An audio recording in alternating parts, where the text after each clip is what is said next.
The emergency protocols were designed to handle invasion fleets, quantum anomalies, and diplomatic incidents that could shatter reality itself. They were not designed to handle one human raising her hand.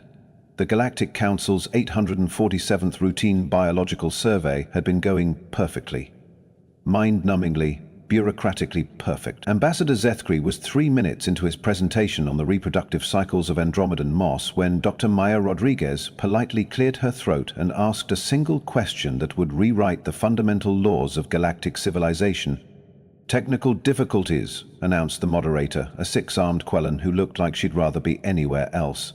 "We'll continue with the next item while maintenance—" "Actually," said the human delegate, raising one hand casually, "I can fix that." The room went quiet. Not the good kind of quiet, the kind where everyone suddenly remembers they're in a metal box floating through space with someone they don't really know. Dr. Maya Rodriguez, Earth's first and only representative to the Galactic Council, stood up from her seat in the back row.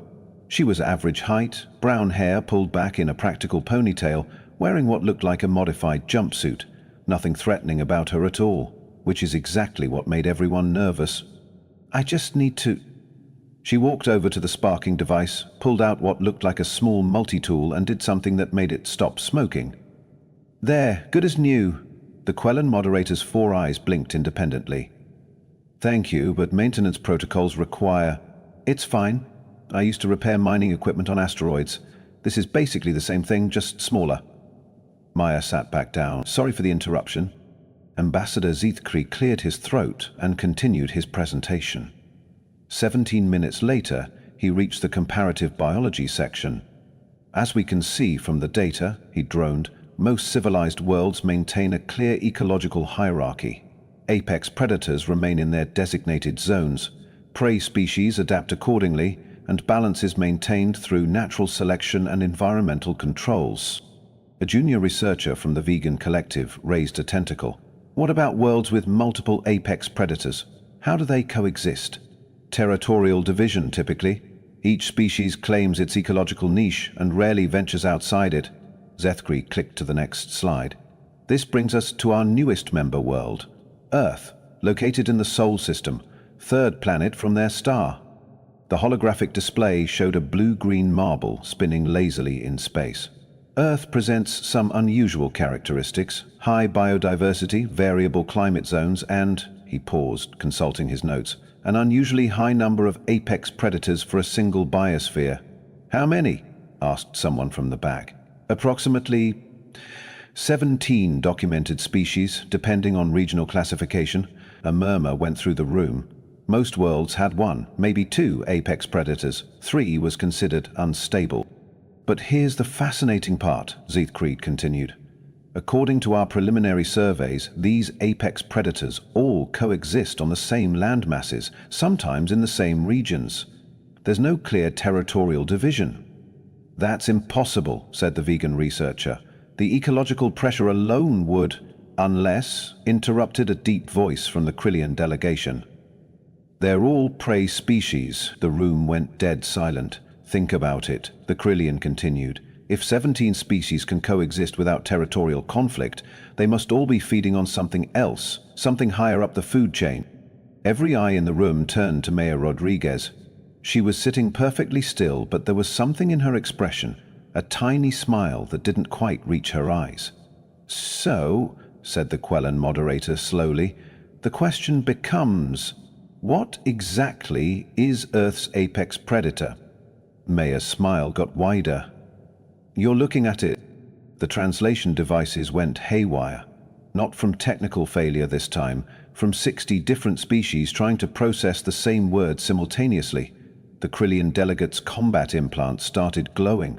Someone in the Andromedan section made a sound like a kettle whistling.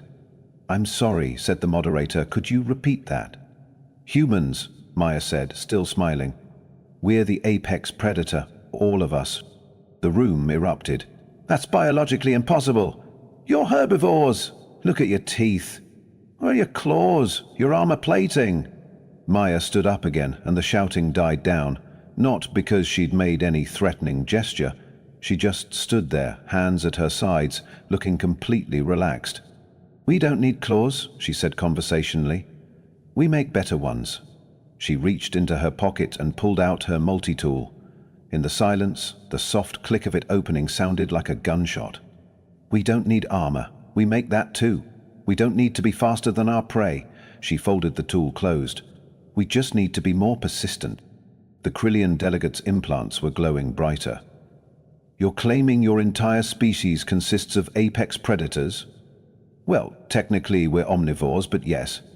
7 billion apex predators, give or take. But that's impossible?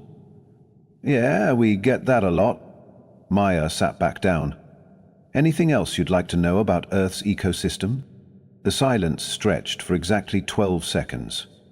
Then the fire alarms started going off. The fire alarms weren't the problem. The problem was that half the delegates had simultaneously activated their emergency beacon protocols. Please remain calm, the moderator announced over the blaring sirens. This is likely a false alarm triggered by elevated stress readings from the 7 billion, whispered the Andromedan delegate, his voice carrying despite the noise. 7 billion apex predators. On one planet, added someone from the Regalian Empire, in the same ecosystem, sharing resources with 17 other apex predator species. Maya looked around the room as delegates huddled in their respective species groups, having rapid conversations in languages her translator couldn't process. She recognized the universal signs of panic, though. The rapid breathing, the defensive posturing, the way everyone kept glancing at her like she might suddenly sprout fangs. Look, she said, raising her voice over the alarms, I think there's been a misunderstanding. The room went quiet again. The alarms kept blaring. Humans aren't monsters, we're just competitive. And we're really good at making tools. What kind of tools? Asked the Krillian delegate. Maya considered this. What kind do you want to know about? Hunting tools. Oh, well, we started with pointy sticks. Then we figured out how to make the sticks fly really fast. Then we made them fly faster. Then we made them explosive. Then we made them nuclear. The Andromedan delegate made that whistling sound again. But that's just the basic stuff, Maya continued. We've got chemical tools, biological tools, psychological tools. We've got tools for making tools. We've got tools for making tools that make tools. Stop, said the moderator. Please, just stop. We made tools that think, Maya said anyway. Those are pretty neat. The Quellan moderator activated her emergency override. I'm calling a recess. All delegates will remain in their assigned quarters until further notice. Wait, said the Krillian delegate. What about the other apex predators, the 17 species? How do they coexist with humans? Maya blinked. Oh, they don't. They don't what? They don't coexist with us. We killed most of them. The silence was so complete that the fire alarms sounded like whispers. Not on purpose, Maya added quickly. Well, not usually. We mostly just took their food and their territory. The killing was more of a side effect. Side effect of what? Expansion? We spread across the entire planet in about 50,000 years. That's pretty fast for a biological species. 50,000 years is fast for planetary colonization. Yeah, most species take a few 100,000 years to cover a continent. We did 6 continents and all the major islands. The Andromedan delegate was making a sound like a deflating balloon. But here's the thing, Maya continued. We felt bad about it. So we started protecting the ones we hadn't killed yet. We got reserves and sanctuaries and breeding programs. We're really good at managing ecosystems once we put our minds to it. You're managing the other apex predators. Someone has to. They can't manage themselves. The Krillian delegate's implants were cycling through what looked like a spectrum of warning colors. What about your own population? 7 billion apex predators on one planet. How do you manage resource competition? Maya paused. We don't, really. We just make more resources. Make them? Sure, we've got agriculture, aquaculture, hydroponics, synthetic biology. We can make food out of sunlight and air if we need to. And if you can't make more resources, then we fight. Maya shrugged. But we're usually too busy making things to fight very much. Fighting is inefficient. Too busy making what? Everything. We make art, music, stories. We make machines that take us to other planets. We make machines that let us talk to other species across the galaxy. She gestured around the room. "We make fusion reactors and faster-than-light drives and universal translation devices. You make all of that." "Well, we learned how to make fusion reactors from you guys, but we've probably improved on the design by now. We're good at improving things." The room was so quiet that Maya could hear the soft hum of the life support systems. "So," said the Quellen moderator very carefully, "when you say humans are apex predators, I mean we're the most successful hunting species in Earth's history. We've got endurance, tool use, pattern recognition, cooperative strategies, and adaptive intelligence. We can hunt in any environment, any climate, any terrain. We can track prey across continents and across generations. What do you hunt?" Maya smiled again. "Whatever we want." The fire alarm suddenly seemed very loud. The emergency session convened in Conference Room 7, which hadn't been used since the Andromedans accidentally declared war on mathematics. Maya wasn't invited. She was sitting in the corridor outside, reading something on a small device, looking completely relaxed. Every delegate who walked past her to enter the conference room felt their survival instincts screaming. Inside, the atmosphere was somewhere between a war council and a therapy session. "Let's review what we know," said the Quellen moderator, her 4 eyes scanning the assembled delegates. Earth, 7 billion apex predators, advanced tool-making capabilities, planetary colonization in 50,000 years, and a casual attitude towards species extinction. "Don't forget the part about making tools that think," added the Andromedan delegate, "and the nuclear weapons," said the Krillian, "and the fact that they improve on our technology, and they can hunt whatever they want." The moderator's eyes blinked in sequence. "This is why we have Emergency Protocol 7. Emergency Protocol 7 was simple. If a newly discovered species posed a potential threat to galactic stability, the Council would implement containment measures until a full threat assessment could be completed. It had never been used. The Council had been surveying species for 12,000 years, and they'd never encountered anything that qualified for Protocol 7. "The question," said the Krillian delegate, "is whether humans actually pose a threat or if they're just unusual." "They killed 17 apex predator species," said the Andromedan. "As a side effect of expansion," pointed out the vegan researcher. "They have nuclear weapons." "So do we. They have 7 billion individuals." "The collective has trillions." "Yes, but the collective individuals are specialists. Humans are all generalists. All apex predators are all tool makers." The room fell silent as everyone processed this. "What exactly," asked the moderator, "does that mean for the rest of us?" The Krillian delegate consulted his tactical display. "It means we're dealing with a species that has no natural ecological niche. They can adapt to any environment, exploit any resource, and compete with any other species for territory." "But they seem peaceful enough," said the vegan researcher. "They're sitting outside this room, reading, while we discuss whether to quarantine their entire planet," said the Andromedan. "That's not peaceful. That's confident." The moderator activated her secure channel. "I'm requesting a priority consultation with the Strategic Assessment Division." "What will you tell them?" "That we've found a species that treats planetary colonization as a hobby project and considers faster-than-light travel to be an improvement opportunity." The secure channel crackled to life. A voice that sounded like grinding metal spoke in the Council's ancient administrative language. "Strategic Assessment Division. Nature of the threat? Potential Class 5 adaptive predator species, requesting immediate threat evaluation." "Class 5? The voice sounded surprised. "We haven't had a Class 5 alert in 4,000 years. Are you certain?" "They have 7 billion individuals, advanced tool-making capabilities, and they've achieved planetary dominance in 50,000 years. Confirmed. Initiating Protocol 7 containment measures. All contact with the species is suspended pending evaluation." The moderator looked around the room. "All delegates are ordered to maintain minimum safe distance from the human representative until further notice." "What's minimum safe distance?" asked the Andromedan. "For a Class 5 adaptive predator?" "Different star system." Through the conference room's transparent walls, they could see Maya Rodriguez in the corridor. She'd finished reading and was now doing something that looked like organized stretching exercises. "She's not even armed," whispered the vegan researcher.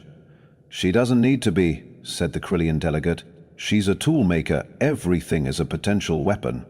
As if she'd heard them, Maya looked up and waved cheerfully at the conference room window. Every delegate in the room took a step backward. "I'm updating the threat assessment," announced the Krillian. "To what? Class 6? The room went dead silent. There was no Class 6. Class 5 was the highest threat level in the galactic classification system. "I'm recommending we create one," the Krillian continued, "for species that are so far outside normal parameters that standard containment protocols may not apply. What do you recommend? We ask them nicely to stay on their planet.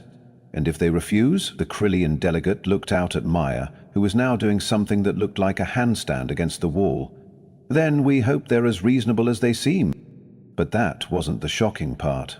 The Strategic Assessment Division's archive chamber looked like a tomb, which, considering what was about to be unearthed, was disturbingly appropriate. Commander Vexthul of the Quillian Imperial Guard stood before the massive data core, his combat implants casting eerie shadows on the walls. Beside him, Archive Keeper Mothdal worked frantically at the access terminals, his 6 arms moving in patterns that would have been beautiful if they weren't so desperate. "There," Mothdal whispered. "Classification level Omega. The Sol System files."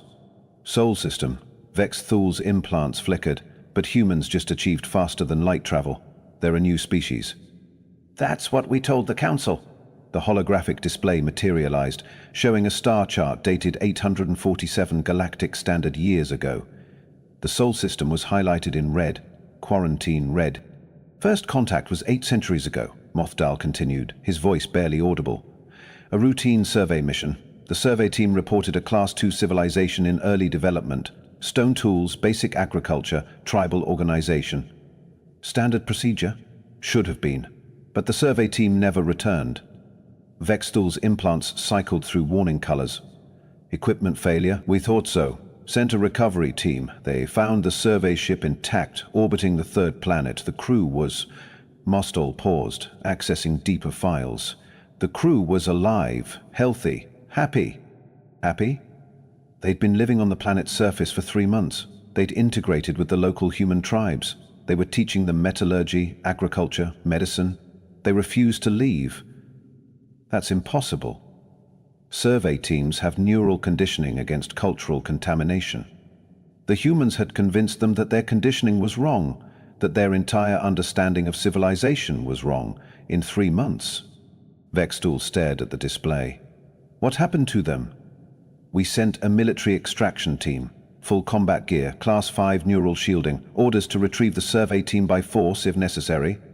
"And?" "They joined the humans too." The archive chamber's environmental systems cycled, but the air still felt thick. "The humans didn't use weapons," Mothdal continued.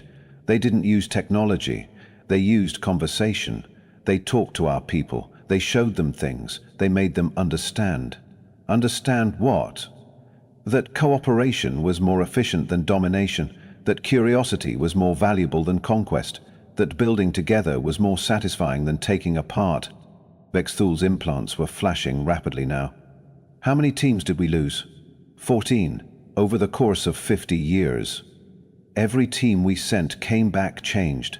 Not captured, not converted, changed. They retained their memories, their skills, their loyalty to the Empire, but they also gained something else." "What?" "Hope." The word hung in the air like a death sentence. "The final team included our best cultural psychologists, our most experienced xenobiologists, and a full squad of Krillian shock troops. They were equipped with the most advanced anti-manipulation technology in the galaxy. What happened to them? They sent back a single message. We understand now. The humans aren't dangerous because they're predators. They're dangerous because they're gardeners." "Gardens?"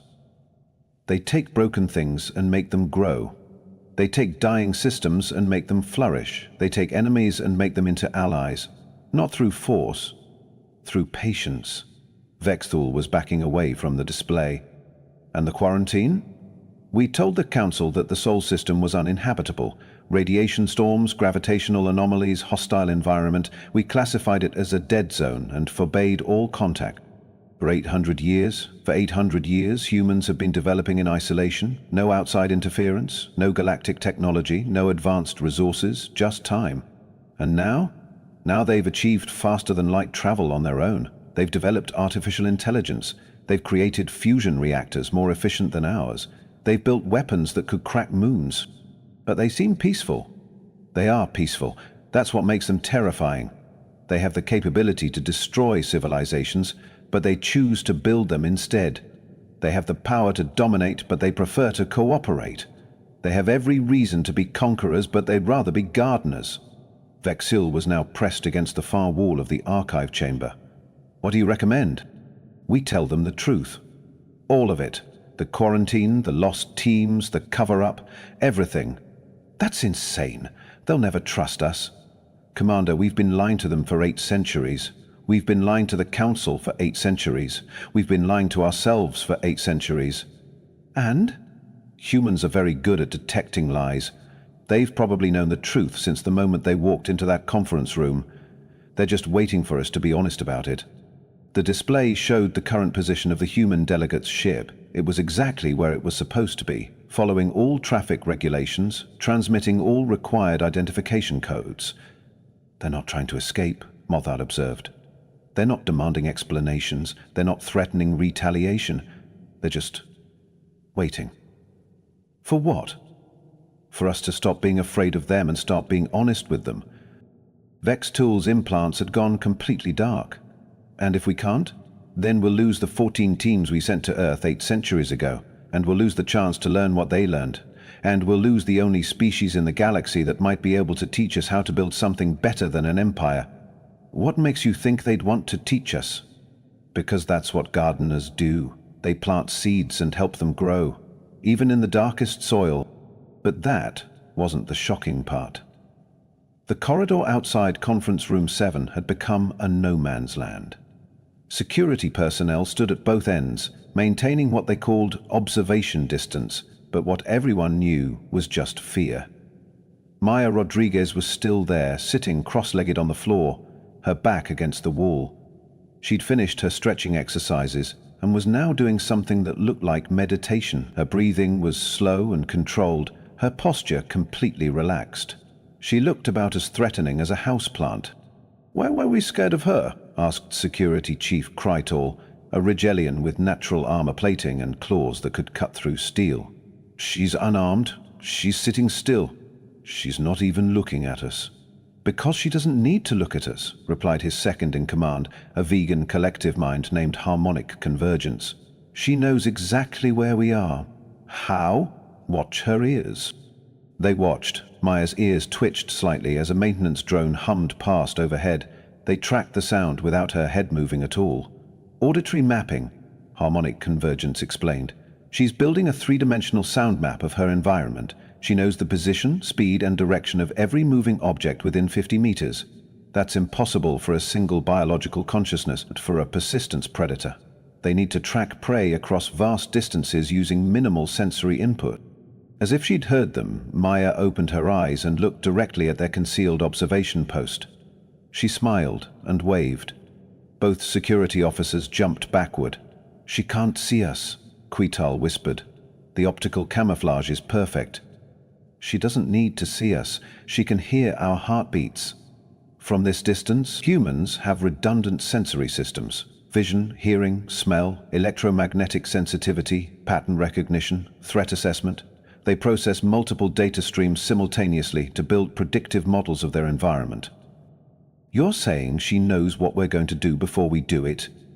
"I'm saying she's been tracking our conversation through micro-vibrations in the corridor walls, analyzing our stress pheromones through air circulation patterns, and calculating our probable responses based on our species' documented behavioral patterns." Krytel's claws extended involuntarily. "She's reading us?" "She's reading everything.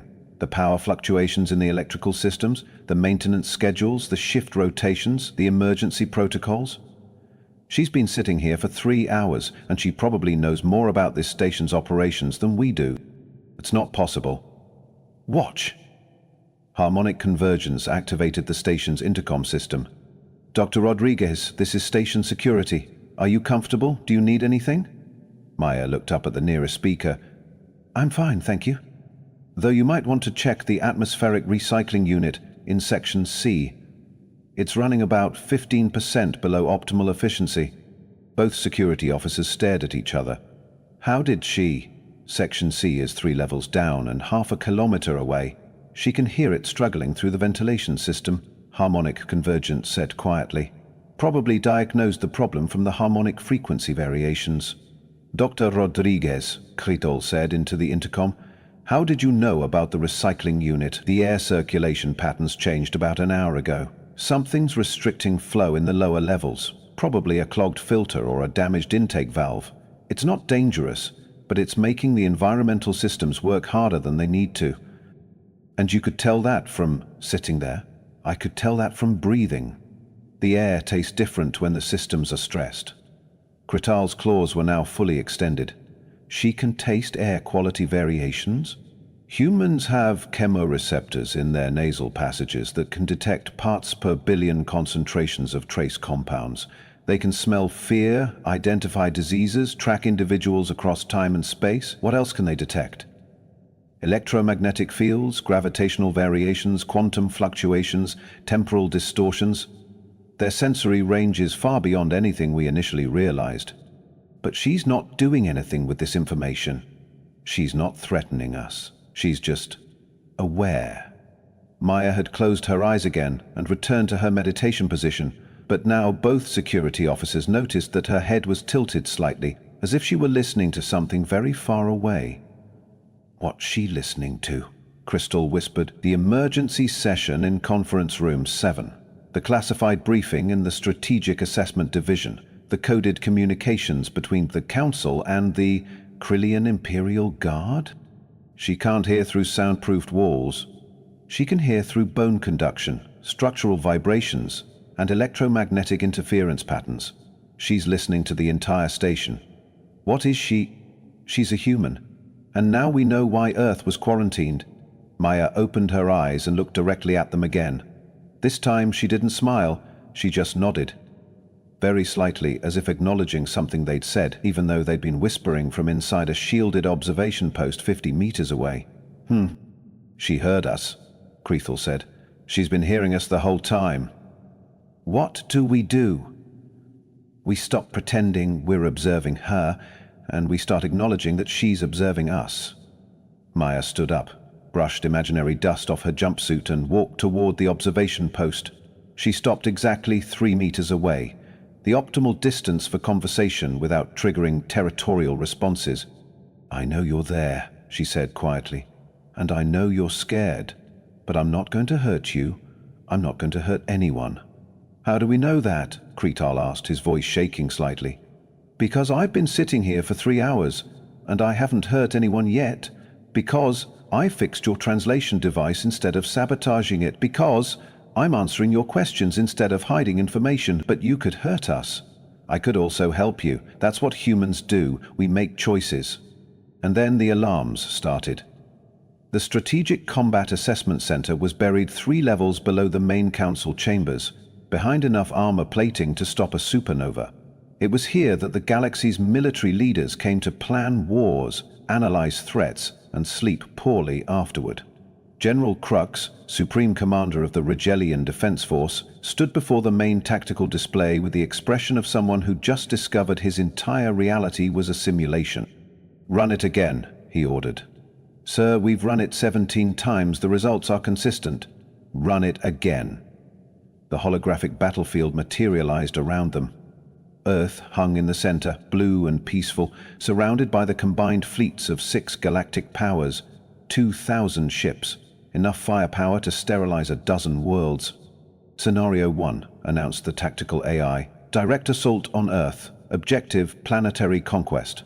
The simulation began. The combined fleet moved into attack formation. Earth's defenses activated. What happened next defied every principle of space warfare.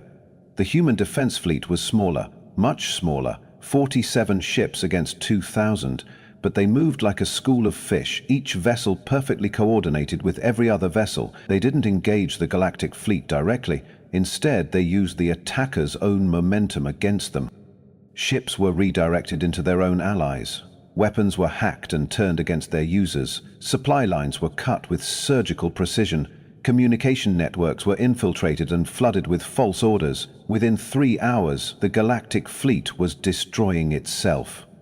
Casualty report, General Crux said numbly. Combined galactic forces 97% destroyed or disabled. Human forces 8 ships damaged, 0 ships destroyed, 0 casualties. How? Humans don't fight like soldiers, they fight like scientists. They analyze the enemy's weaknesses, exploit system vulnerabilities, and use minimum force for maximum effect. Scenario 2, Crux ordered. Siege warfare cut off their resources. The simulation reset. This time, the galactic fleet established a blockade around Earth. No ships in or out, no trade, no communication, no supplies. But the humans waited 6 months. Then they started launching something that looked like cargo containers toward the outer system. What are those? Asked the tactical AI. Unknown. They're not showing any weapons signatures. The containers reached the edge of the system and activated. They weren't weapons, they were factories. Automated manufacturing units that began harvesting asteroids, processing raw materials, and building ships. Self-replicating industrial systems, the AI explained. They're turning the entire outer system into a production facility. Within a year, Earth had a larger fleet than the galaxy had ever seen, all of it built from space debris. Scenario 3, Crux whispered. Psychological warfare. This time, the galactic fleet broadcast surrender demands and propaganda. They threatened Earth's population, demanded unconditional submission, and promised destruction if their terms weren't met. The humans responded by broadcasting their own signal. It was music. Music? General Crux stared at the display. They're playing music? Analysis indicates it's a form of mathematical communication. Complex harmonics, encoded data streams, recursive patterns that affect neural chemistry. What's it saying? It's saying, we know you're scared. We know you think we're monsters. We know you're just following orders. But we're not your enemies. We're your neighbors. Come home. There's always room at the table. The galactic fleet listened to the music for 3 days. Then, ship by ship, they began to defect. Final casualty report, the AI announced. Human casualties, 0. Galactic casualties, 0. Galactic fleet 100% converted to human alliance. Converted how? They realized they were fighting for the wrong side. General Crux stood in the silence of the tactical center, surrounded by the ghosts of simulated battles. His senior staff watched him with expressions of barely controlled panic. "Sir?" asked his second-in-command. "Your orders?" "There are no orders. There is no strategy. There is no defense against an enemy that turns your own weapons into tools of creation, your own soldiers into allies, and your own fears into hope. What do you recommend?" "I recommend we surrender." "Sir?" "Not to them. To the idea that we've been approaching this problem completely wrong.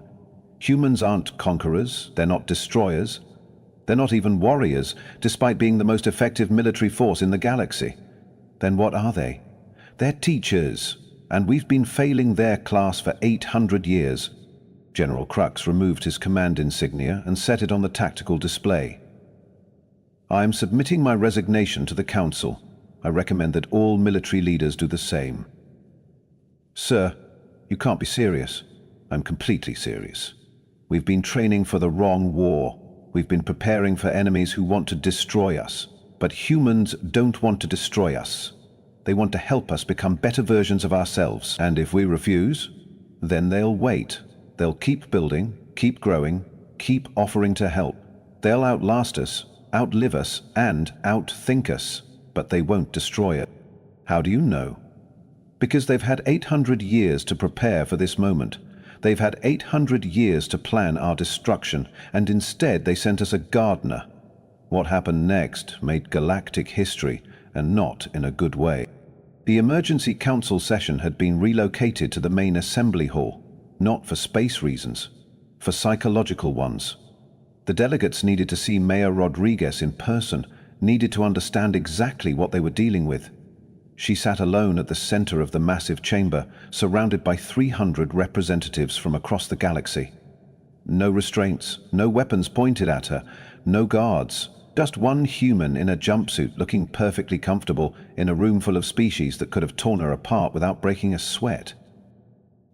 Dr. Rodriguez, the Quellen moderator began, her voice echoing in the vast space, we've discovered certain discrepancies in our historical records regarding Earth. You mean the 800-year cover-up? Maya asked conversationally. Yeah, I figured you'd find that eventually. You're not very good at keeping secrets. A murmur rippled through the assembly. Several delegates shifted uncomfortably. You knew? I've known since about 10 minutes after I arrived. Your archive security is pretty decent, but your personnel files are wide open. Commander Vex Thul's psychological evaluation after the Sol System incident makes for interesting reading. You hacked our systems. I didn't need to hack anything. You gave me access to your public networks when you handed me that translation device. Everything else was just following logical pathways. The Krillian delegate stood up. Are you saying you've been monitoring our communications this entire time? I'm saying I've been paying attention.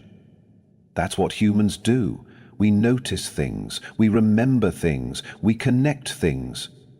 What kind of things? Maya leaned back in her chair. Well, for instance, I noticed that your empire has been in decline for about 2 centuries.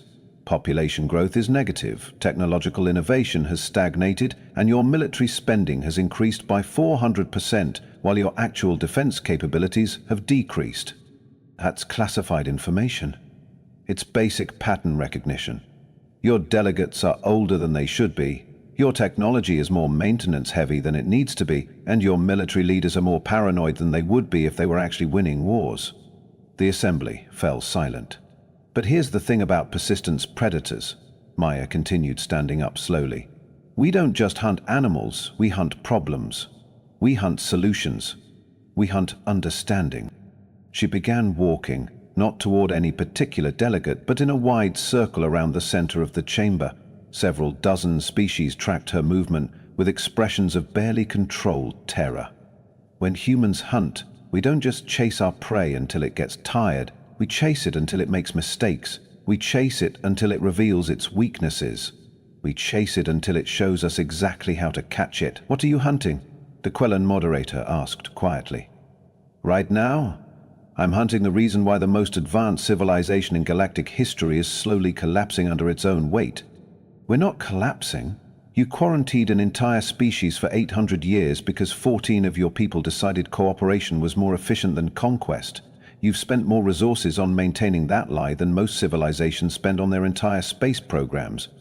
You've built an empire based on fear, control, and the assumption that might makes right. Maya completed her circle and stopped directly in front of the main assembly podium. And it's killing you.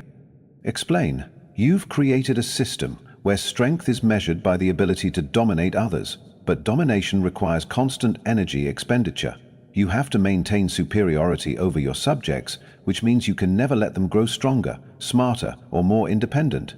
That's how civilizations maintain stability. That's how civilizations stagnate and die. You've turned the entire galaxy into a zero-sum game where someone's success requires someone else's failure. But humans learned something a long time ago. What? The universe isn't zero-sum. Resources can be created, knowledge can be shared, strength can be multiplied through cooperation instead of diminished through competition. That's idealistic nonsense, is it? Your own records show that the 14 teams you sent to Earth didn't just survive contact with humans, they thrived. They became more productive, more creative, more effective than they'd ever been under Imperial command. Barely were compromised. They were optimized, and that's what scares you. Not that humans might conquer your empire, but that we might make it irrelevant. The chamber was so quiet that Maya could hear the ventilation systems humming in the walls. You see, that's the thing about persistence predators, she said, her voice carrying easily through the massive space. We don't stop. We don't give up. We don't accept impossible as an answer. We hunt until we find what we're looking for. And what are you looking for? A better way for everyone. Maya sat back down, folded her hands in her lap and smiled. The question is, are you going to help me find it, or are you going to keep running? The Andromedan delegate raised a trembling appendage. Dr. Rodriguez, what exactly do you propose? I propose we stop pretending this is a negotiation. Every combat implant in the room started glowing. This isn't a peace conference, Maya continued calmly. This isn't a first contact protocol. This isn't even a diplomatic meeting. This is an intervention. An intervention for what? For a galactic civilization that's forgotten how to grow. You've been the dominant power for so long that you've lost the ability to adapt, to learn, to change. You're like a predator that's become so specialized that it can only hunt one type of prey, and when that prey disappears, you starve, which is exactly what's happening to your empire. The Quellan moderator's 4 eyes blinked rapidly. You're suggesting we're extinct? I'm suggesting you're dying, slowly, quietly, but inevitably. And the worst part is, you know it. That's why you quarantined Earth. Not because we were dangerous to your empire, but because we represented everything your empire had forgotten how to be. Which is curious, adaptive, optimistic, growing. Maya stood up again, but this time she didn't pace. She just stood there, completely still, completely relaxed, while 300 of the galaxy's most powerful beings hung on her every word. So, here's what's going to happen. I'm going to teach you. All of you. I'm going to show you how humans solve problems, how we build things, how we make enemies into allies and obstacles into opportunities. And if we refuse, then you'll keep declining until someone else takes your place. Maybe the humans, maybe someone else. The universe doesn't care about your feelings or your traditions or your pride. It only cares about what works. That sounds like a threat. It sounds like evolution. The silence stretched for exactly 47 seconds. Maya counted them. Then the Krillian delegate asked the question that shattered everything. Dr. Rodriguez, who sent you here? Maya's smile faded for the first time since she'd entered the council chambers. I'm sorry? Who sent you to the Galactic Council? Earth doesn't have a unified government. Your species is divided into hundreds of nation-states with competing interests. Who chose you as their representative? Maya was very still for a very long time. No one sent me, she said finally. Then who do you represent?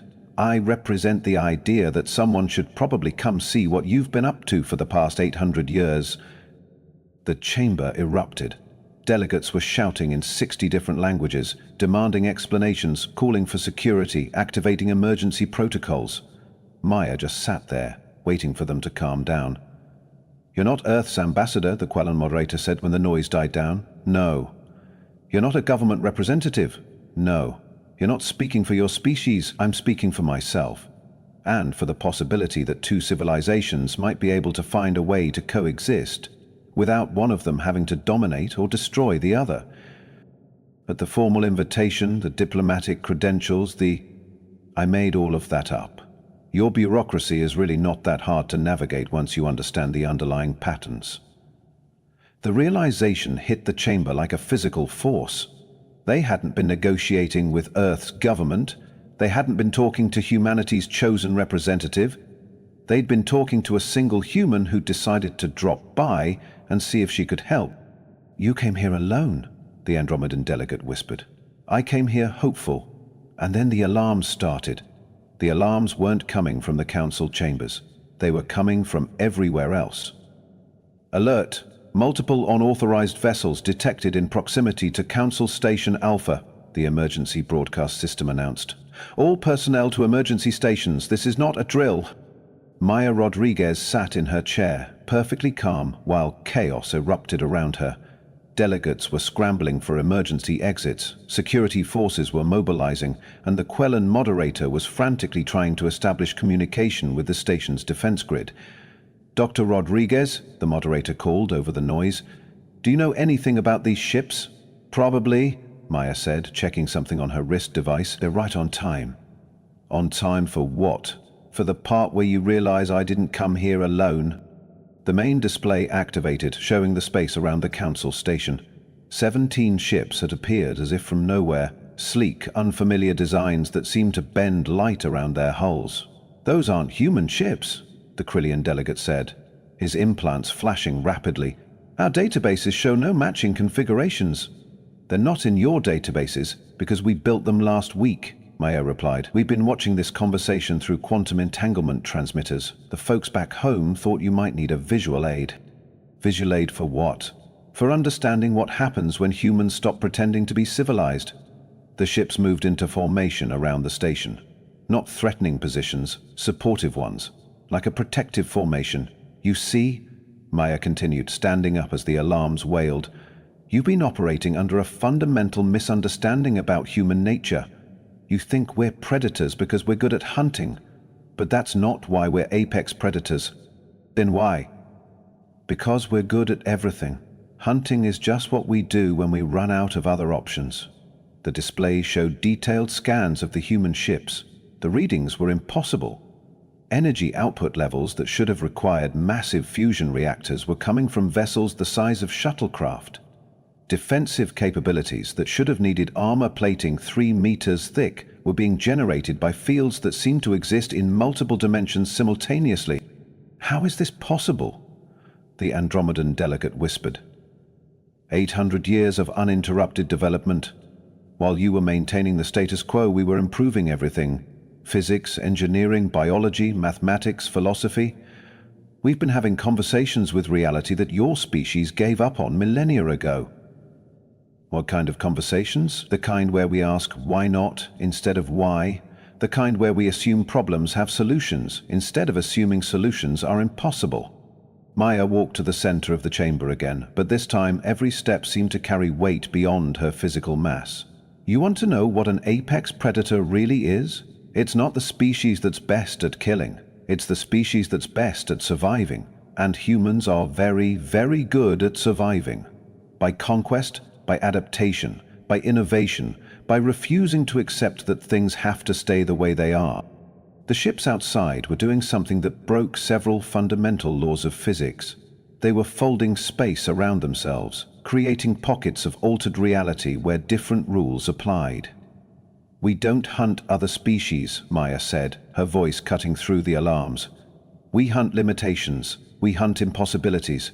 We hunt the word can't, and we kill it wherever we find it.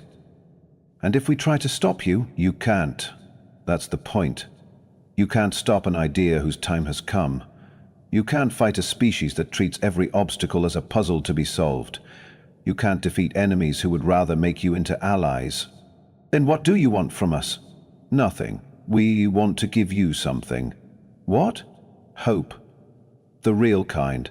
The kind that says tomorrow can be better than today if you're willing to work for it. The kind that says cooperation creates more value than competition destroys. The kind that says the universe is big enough for everyone to win. Maya sat back down, folded her hands and waited. The choice is yours, she said quietly.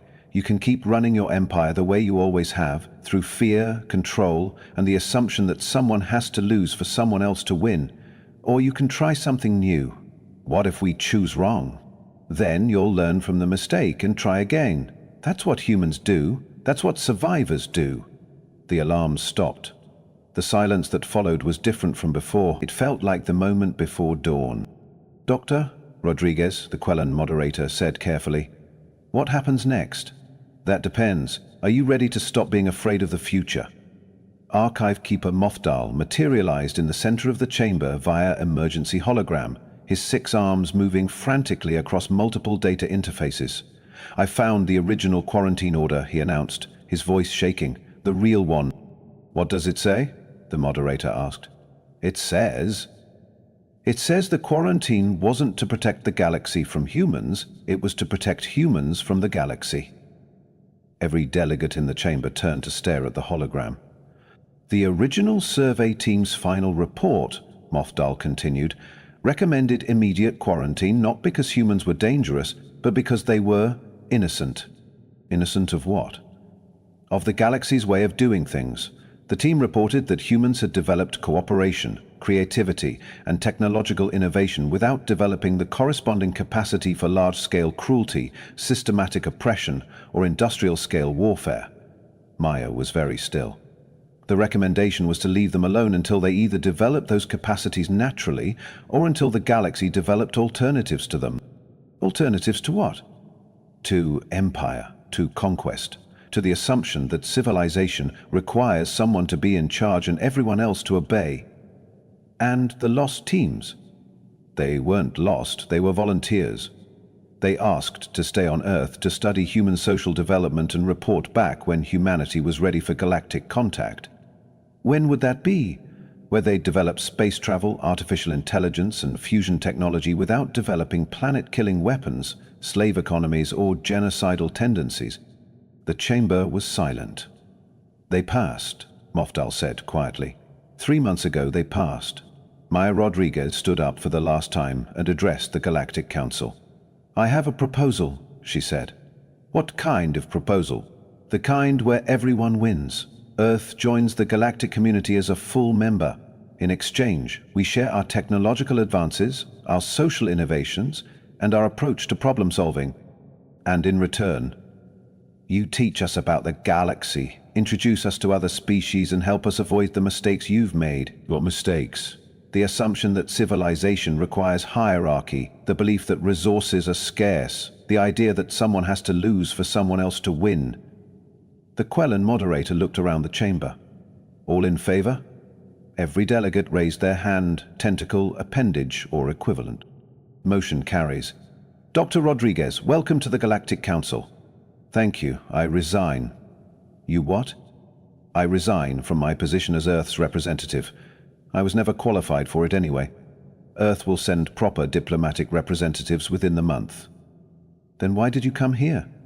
"To plant a seed, to start a conversation, to prove that change is possible." Maya walked toward the exit, then stopped and turned back. "Oh, and one more thing. Those ships outside, they're not warships, they're colony ships. We're building new worlds for anyone who wants to try a different way of living." "How many worlds?" "As many as it takes." She smiled one last time. "The universe is big enough for everyone." And then she left, leaving the Galactic Council to wonder if they'd just witnessed the end of an era or the beginning of one. Outside, the 17 ships began to sing, a harmony of mathematical beauty that rewrote the fundamental equations of space-time itself. It sounded like hope. "We were wrong about Earth.